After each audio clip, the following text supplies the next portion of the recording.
केंद्र सरकार ने एक ऐसा कदम उठाया है जिसे भारत की ऊर्जा सुरक्षा के लिहाज से बेहद महत्वपूर्ण माना जा रहा है। अब 22% से लेकर 30% तक इथेनॉल मिश्रित पेट्रोल यानी E22, E25, E27 और E30 फ्यूल पर एक्साइज ड्यूटी नहीं लगेगी। यानी आने वाले समय में अगर आप E30 पेट्रोल भरवाते हैं तो उस पर अतिरिक्त टैक्स का बोझ नहीं होगा।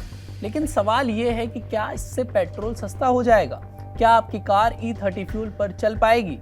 भारत को इससे क्या फायदा होगा? क्या इससे किसानों की कमाई बढ़ेगी? और आखिर दुनिया में चल रहे तेल संकट के बीच सरकार ने फैसला अभी क्यों लिया है? ये सारे सवाल अहम हैं। इन सभी सवालों के जवाब आपको समझाएंगे। वित्त मंत्रालय की नई अधिसूचना के अनुसार अब E22 से E30 तक के एथेनॉल ब्लेंडेड पेट्रोल पर एक्साइज ड्यूटी शून्य कर दी गई है।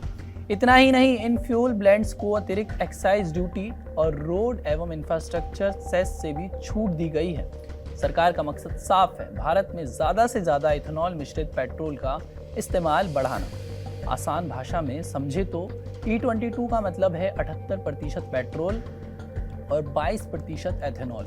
E25 का मतलब है 75% पेट्रोल और 25% एथेनॉल।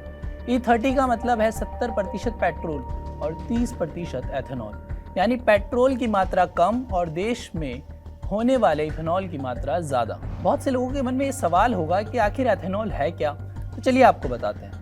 एथेनॉल एक प्रकार का बायोफ्यूल है। इसे गन्ना, मक्का, चावल, टूटे हुए अनाज और अन्य कृषि उत्पादों से तैयार किया जाता है। ये पेट्रोल में मिलाकर इस्तेमाल किया जाता है। एथेनॉल के कई फायदे भी हैं। पहला ये कि पर्यावरण के लिए बेहतर है। दूसरा ये है कि देश के भीतर तैयार होता है। तीसरा, इससे विदेशी तेल पर निर्भरता कम होती है। और चौथा, इससे किसानों को अतिरिक्त आय मिलती है। कुछ साल पहले केंद्र सरकार ने 20% एथेनॉल ब्लेंडिंग का लक्ष्य रखा था। पहले ये लक्ष्य 2030 तक हासिल करने की योजना थी, लेकिन भारत ने उम्मीद से पहले ही E20 का लक्ष्य प्राप्त कर लिया है। ये अपने आप में एक बड़ी उपलब्धि मानी जा रही है। यही वजह है कि अब सरकार अगले चरण की ओर बढ़ रही है और अगला लक्ष्य है E30। इसका जवाब दुनिया की मौजूदा परिस्थितियों में छिपा हुआ है। पश्चिम एशिया में लगातार तनाव बढ़ रहा है। ईरान और इजराइल के बीच संघर्ष की आशंका बनी हुई है। दुनिया के कुल तेल व्यापार का लगभग 20% हिस्सा हॉर्मुज स्ट्रेट से गुजरता है। अगर किसी कारण से ये मार्ग बाधित होता है तो पूरी दुनिया में तेल संकट पैदा हो सकता है।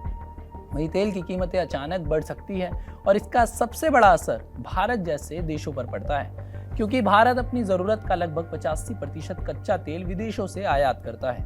यानी अगर अंतर्राष्ट्रीय बाजार में तेल महंगा होता है तो उसका असर सीधे भारतीय अर्थव्यवस्था पर पड़ता है।